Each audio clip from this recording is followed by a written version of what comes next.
Hi hello friends, welcome to my channel. నేను మీ క్రాంతి. అందరూ ఎలా ఉన్నారు? మీరందరూ బాగుండాలని మనస్ఫూర్తిగా కోరుకుంటున్నాను. ఈరోజు మన రెసిపీ రోలు లేకుండా రోటి పచ్చడిలాగా చూసేద్దాం. వీడియోలోకి వెళ్ళే ముందు లైక్ కొట్టి సబ్స్క్రైబ్ చేసుకోండి ఫ్రెండ్స్. మీరు లైక్ చేయటం వల్ల మీలాంటి ఎంతోమంది మదర్స్ నా వీడియో చూసే అవకాశం ఉంటుంది. ఇక వీడియోలోకి వెళ్ళిపోతే పచ్చడి కోసం నేను బెండకాయలు తీసుకున్నాను. బెండకాయలను కట్ చేసి పెట్టుకుని చక్కగా ఇలా మందపాటి సెరవని తీసుకోవాలి. అప్పుడే మనం పచ్చడి చేసుకోవడానికి వీలు పడుతుంది. ఇక్కడ సెరవలో కొంచెం నూనె వేసుకుని ఇలా బెండకాయలు వేసి వేగే వరకు వేగించాలి.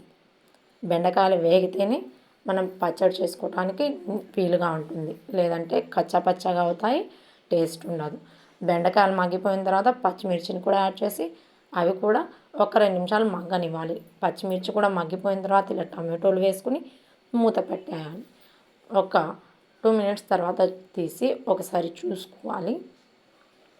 చూసుకుని ఇలా కొంచెం మగ్గిపోయిన టమాటాలతో పాటు కొంచెం చింతపండును కూడా యాడ్ చేసుకోవాలి. యాడ్ చేసుకుని మళ్ళీ మూత పెట్టేసుకుని 4-5 మినిట్స్ ఇలా వదిలేయాల్సి ఉంటుంది. ఇలా వదిలేస్తే మన టమాటోలు కూడా మగ్గిపోతాయి. అప్పటికి మగ్గనట్లయితే మరో 2-3 నిమిషాలు ఉంచుకోవచ్చు.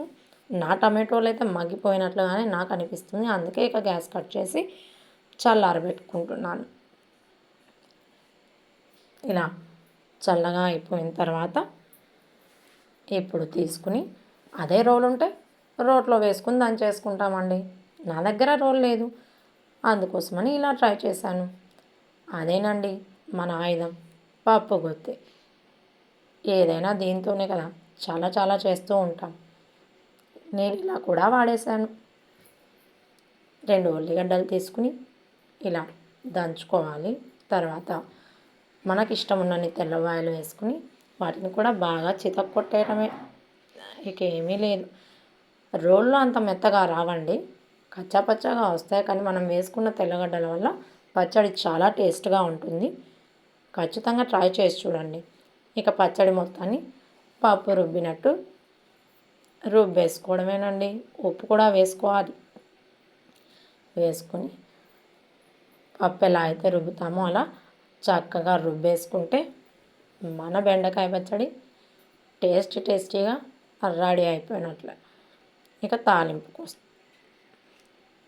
కోసం నూనె వేసుకుని ఉల్లిగడ్డ, తెల్లగడ్డ, మినప్పప్పు, జీలకర్ర, ఆవాలు అన్నీ వేసి చక్కగా వేగనివ్వాలి.